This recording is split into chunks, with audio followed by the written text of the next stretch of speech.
Previously on The Evil Within, the hunt for deranged hypercaucasoids. We learned what it's like to be a chicken inside the Kentucky Fried Water Slide, speedrunning into a crispy afterlife. We witnessed a city casually rage-quitting from existence. We experienced typical rural customs, such as wholesale cannibalization of foreigners, and ended up in a music festival where the unshowered hippie chicks tried to force us into astrology. But what kind of zodiac sign is a crack pipe? While searching for Leslie to launch him into the sun and cure his ligma, we met Dr. Jimenez, who, just like a typical doctor from Argentina, is obsessed with beer, sausage, and Aryan phenotype, preferably in twins. We also successfully separated dangerous logging equipment from Nicolas Cage, just to be judged by the mysterious edgelord. So I used the chainsaw to saw the chain, and the aggressive vibrating of my controller makes me wish I was a woman. Speaking of, Kidman is the only woman in the game who isn't modeled after your single Mortal Kombat mummies in your area, or the IKEA catalog. She also ends up in the countryside, but she isn't going to the village. She's not gonna take a selfie with Nicolas Cage. She's not gonna converse with paper. Instead, she goes into the cave of TV static. Then she sees the albino teenager she had kidnapped and suddenly remembers she's actually on a business trip.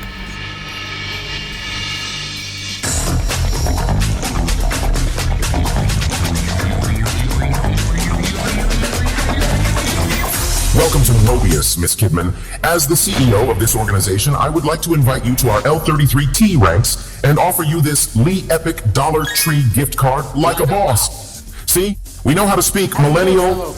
Don't mind the general spookiness around me. I'm not the villain in this story, FRNOCAP. The fuck? I mean, can you tell me more about this job?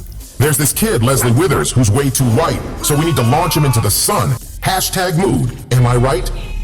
We need you to find him so we can make him a mascot of our corporate space program to flex on Elon Musk. Also remember not to tell anything about your job to the media and especially the police. You're gonna be an imposter like in that still extremely popular game, Among Us. It's Among Us. Yes, be careful not to be sus while you're venting. Got it. So what exactly does Morbius... It's Mobius. So what exactly does your organization do? Oh, you know. Things. Oh, things. That's my favorite industry, said Nicole Kidman, thinking about the nearest exit. Well then, Pogchangers to you, because I have good news. We have this epic program of empowering women in our dank company. So you get a chance to perform important tasks just like in Among Us. So your idea of female empowerment is giving me 4 episodes of some DLC side story most people won't even play? Yes, what a based opportunity, isn't it? TBH, it kind of slaps NGL. You will get to hide in dark corridors and be trapped in an aquarium only to be saved by 2 men. Get me out of this thing! Can't you just put me in a tight leather outfit and give me 2 machine guns? Oh, that would be sexist and objectifying, and in Mobius LC, we don't do that shit in public. We want to show the world that we care about girl boss feminism where you're a girl and I'm the boss. Also, during your DLC chapters, you're significantly weaker, vulnerable, defenseless, and you cannot upgrade your skills. That doesn't sound very convincing. Okay, we can also offer you free dental and you get to pet a cat once in a while. Fucking sold! What a great place to work. It has plants, tight security, and a place to rest. Although I am a bit suspicious of these conveniently placed leather couches. And I see the company uses German privacy laws. Because they replaced employee faces with exhaust pipes.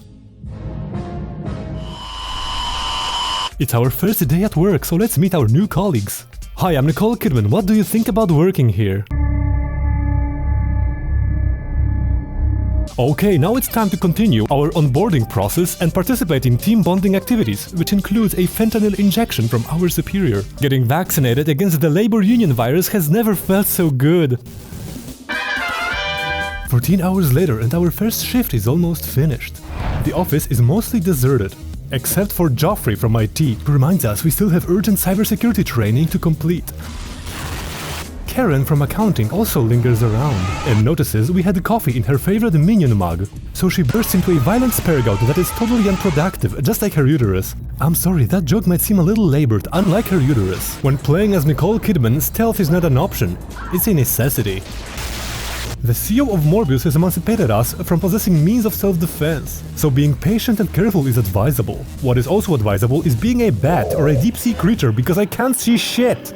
I hope I don't get a copyright strike for showing unedited footage from 2021 The Batman. This is one of those modern offices, where they motivate employees by depriving them of sunlight.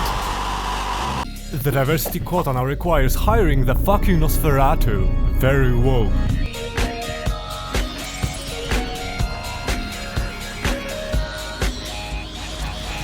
So we get to the break room where we find a keycard someone lost, and just as we are about to report a security incident, another guy wants to use the break room. Fortunately, HR come in to inform him they found 70 gigabytes of Marge Simpson's fan art on his work computer and terminate his contract on the spot. This is actually a really cool scene. Kidman now has to get all the accesses to the corporate network, and since the IT department in Bangalore experienced difficulties, she has to do it herself while avoiding the kamikaze yoga moms and their Ardha Purvatanasana-induced jihadi chakras. Then we gotta hide from some Activision Blizzard managers during their degenerate cube crawl and protect our breast milk from being stolen. We also meet a friend from high school who tried to recruit us into her pyramid scheme. No, I don't want to be my own boss, and I hate Egypt. Man, working a 9-to-5 job is really soul-crushing. Remember, bros, to always tip your landlord so he wouldn't have to do a day of it. With all the attention I'm getting, I hope I won't get involved in an office romance. Unless it's with a snail. Excuse me, what? Well, it's not gay if they're hermaphrodites. I cannot explain the mechanics of it, but here are some visual aids.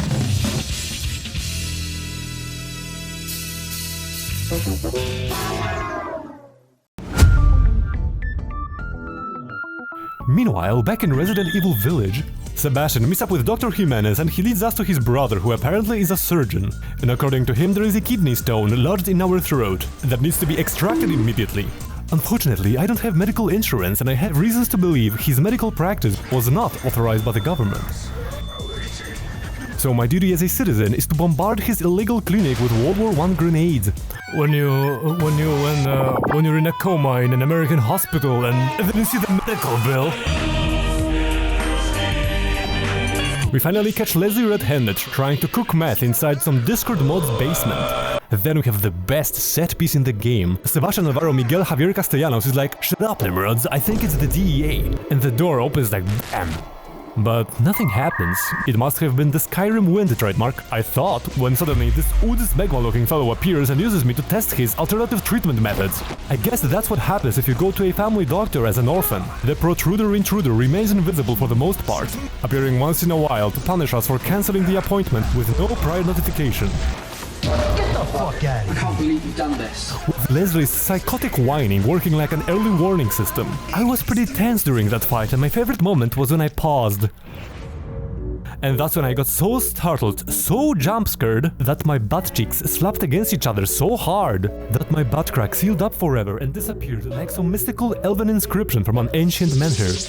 This took me off guard because I'm used to healthcare professionals disappearing when I need them, not the other way around. Hopefully the doctor can also help me with my onset of Alzheimer's, since I tend to forget how different types of ammunition work. This is not the right bolt. This is not the right bolt. This is not the right bolt.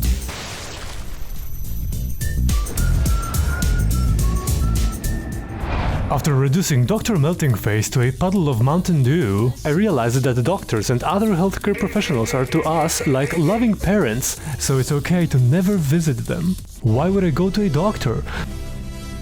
To confront my own mortality? To learn that I can be easily killed, teabagged, and fortnight danced upon by a single-cell organism? To give up things that make life worth living? I'd rather just die suddenly and for an unknown reason, like a micro USB cable or a woman in Star Wars. Leaving behind me the intoxicating essence of intrigue and an SCP-tier digestive discharge. Also, I don't really trust their judgment. Why would anyone spend 5 grueling years in a medical school and then another 5 years of medical practice just to become a proctologist and look inside other people's Ubisoft intros? I'm not kink shaming, I'm efficiency shaming. The internet exists for a reason. There's plenty of rosebuds here, 2 clicks and 1 questionable choice away. Good cholesterol? Cringe. Straight white teeth?